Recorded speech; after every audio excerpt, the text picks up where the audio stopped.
To start monitoring your .NET applications in Linux, click on Add Data. Select Monitor My Application Performance. Select .NET.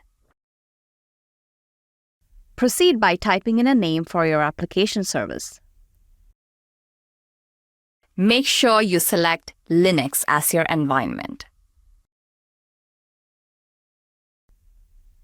Click on Next.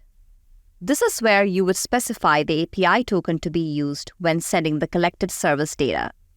You can choose to generate a new one by selecting a Generate New Token and typing in a token name, or you can use an existing token and select the token from the drop-down menu if there are any. Let's generate a new token by typing in a name for the token and click Next.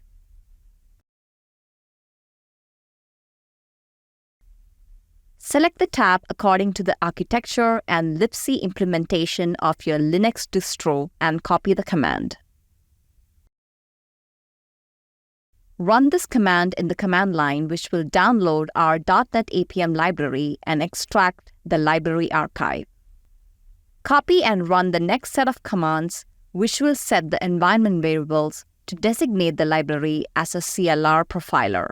Now run this command to set an environment variable, thereby enabling the library for a process instrumentation.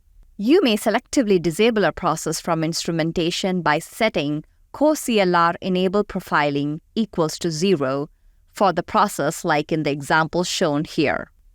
Set the service key and ingestion endpoint by running the command given here, which sets these environment variables.